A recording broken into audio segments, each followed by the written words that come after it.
João 9, a partir do verso 1. Quem está comigo, diga aleluia. A Bíblia diz assim: ao passar, Jesus viu um cego de nascença. Seus discípulos lhe perguntaram: mestre, quem pecou, este homem ou seus pais, para que ele nascesse cego? Disse Jesus: nem ele nem seus pais pecaram, mas isso aconteceu para que a obra de Deus se manifestasse na vida dele. Verso 4. Enquanto é dia, precisamos realizar a obra daquele que me enviou. A noite se aproxima quando ninguém pode trabalhar. Enquanto estou no mundo, sou a luz do mundo. Tendo dito isto, cuspiu no chão, misturou terra com a saliva e aplicou-a aos olhos do homem. Então disse-lhe: vá lavar-se no tanque de Siloé, que significa enviado. O homem foi, lavou-se e voltou vendo. Seus vizinhos e os que anteriormente o tinham visto mendigando perguntaram: não é este o mesmo homem que costumava ficar sentado e mendigando? Alguns afirmavam que era ele, outros diziam: não, se parece com ele. Mas ele próprio insistia: sou eu mesmo. Então, como foram abertos seus olhos? Interrogaram-no eles. Ele respondeu: o homem chamado Jesus misturou terra com saliva, colocou-a nos meus olhos e me disse que fosse lavar-me em Siloé. Fui, lavei-me, agora vejo. Aleluia, glória a Deus. Eu gosto dessa cena. Eu posso imaginar aqui na minha mente o homem insistindo para falar que era ele mesmo. O milagre foi tão absurdo. Aquela pessoa que tinha nascido cega, que vivia mendigando, que as pessoas conheciam, de repente, através do agir de Jesus, estava vendo. Um giro de 180 graus, estava em pé, deixando de mendigar, e agora ele via. E as pessoas: será que é ele? Será que não é? Eu quero profetizar isso sobre a sua vida. As pessoas vão ter dificuldade de acreditar que você estava enfrentando o problema que você está enfrentando hoje.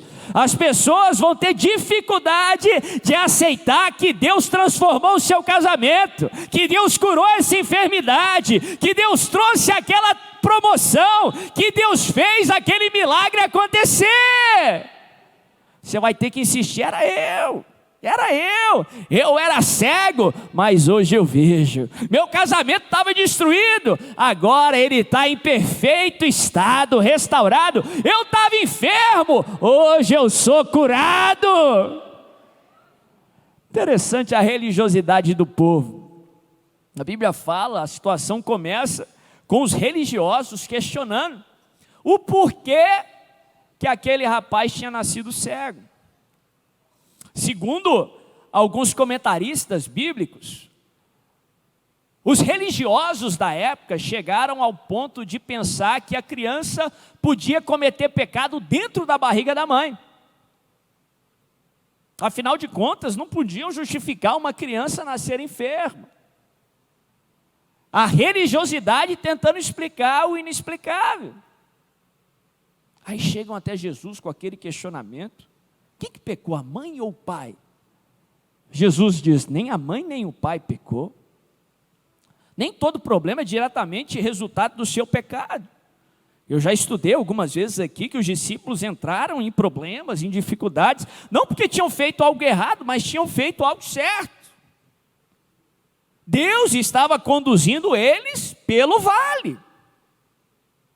Muitas vezes é Deus que nos conduz pelo vale, não porque Ele quer que você tenha o seu fim no vale, não, é porque Ele quer que você chegue do outro lado. Não que Ele vai te abandonar e deixar você sozinho no meio do vale, não. A Bíblia fala que Ele estaria conosco todos os dias, nos montes e nos vales, nos momentos de calmaria e até no meio da tempestade. Nem a mãe nem o pai pecou, mas isso aconteceu para que se manifestasse a glória do Senhor. Mas isso aconteceu para que se manifestasse a obra do Senhor. Jesus não deu uma explicação do porquê para aquelas pessoas. Presta bem atenção em nome de Jesus. Não busque entendimento. Não busque entender os porquês das coisas espirituais. Não cometa o erro de tentar entender a Deus. É muito presunçoso para a mente humana, tão limitada diante de Deus, tentar entender Deus, que é ilimitado. Muitas vezes, se você tentar buscar explicação, você vai se frustrar. Porque os caminhos de Deus não são os seus caminhos. Os pensamentos de Deus não são os seus pensamentos. Isaías 55 diz que tão alto quanto os céus são da terra, tão discrepante quanto os céus são da terra, os planos do Senhor são muito maiores do que os seus. Os pensamentos do Senhor são muito maiores do que os seus. Não fique tentando entender o porquê das coisas, mas confie no Senhor.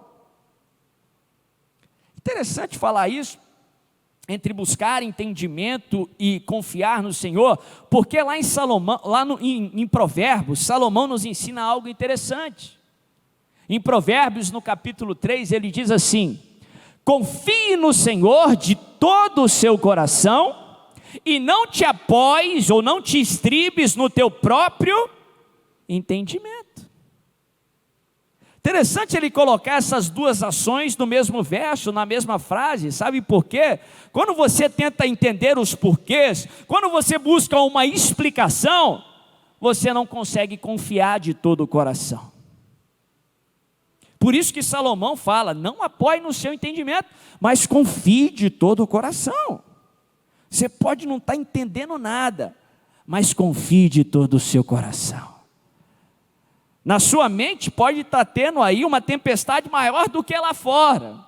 Você não entendeu por que veio o problema, por que veio a dificuldade. O inimigo pode estar murmurando aí no seu ouvido, trazendo dúvida, incredulidade, questionamentos. Mas nessa noite, deixa eu ser instrumento do Espírito Santo para você agora. Todas as vezes que o inimigo produzir dúvida no seu coração, todas as vezes que o inimigo te instigar a ficar tentando entender o motivo desse problema, se lembre: Deus não saiu do trono, o caminho de Deus é perfeito, Deus sabe o que faz, Ele jamais errou no passado, Ele não erra no presente, Ele jamais vai errar no futuro. Eu vou confiar em Deus. Confie no Senhor de todo o seu coração. É interessante porque a natureza humana,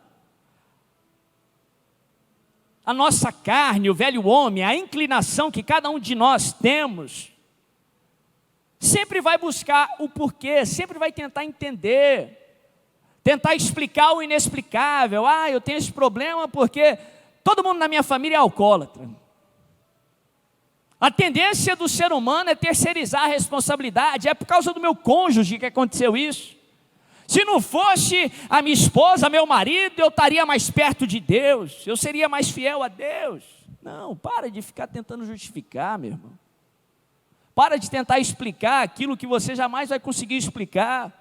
Não te apoie no seu próprio entendimento, mas confie de todo o seu coração. Eu gosto da resposta de Jesus: nem a mãe nem o pai pecou, mas isso aconteceu para que se manifestasse a glória de Deus. Em outras palavras, eu não estou tentando explicar o porquê. Deus não deve satisfação para ninguém.